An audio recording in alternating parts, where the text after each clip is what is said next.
જય શ્રી કૃષ્ણ વિવાસ, કેમ છો? મજામાં? ચલો આજે બચ્ચું રેસીપી બતાવું, એટલે કે બાળક માટેની.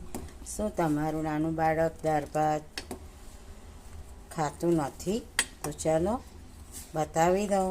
આ રીતે તુવેરની દાળ અથવા મગની દાળ 3 વિસલ મારીને બાફી લેવી. જેમાં મેં હમણાં ઉનાળો છે, કેરીની સિઝન છે, જેથી કેરી લીધી છે, ઉકાળવામાં લેવી. ધાણા જીરું પાવડર, હળદર, સહેજ લસણ એક કરી અને આ રીતે ઉકાળવું. જેમાં તમે વેજીટેબલ અથવા ટામેટાં પણ લઈ શકો છો.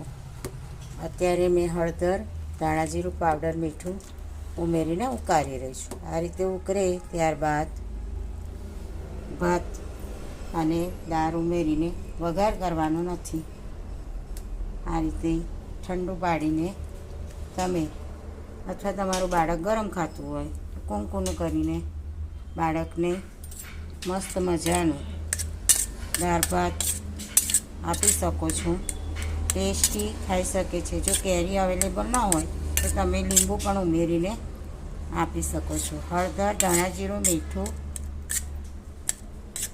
ઉમેરીને આ રીતે દાળ ભાત તૈયાર કરવા અને નાનું બાળક હસી હસી ખાય તો છે ને મજાની રેસીપી દાળ ભાત નાના બાળક માટે. અરે મોટા પણ ખાઈ શકે.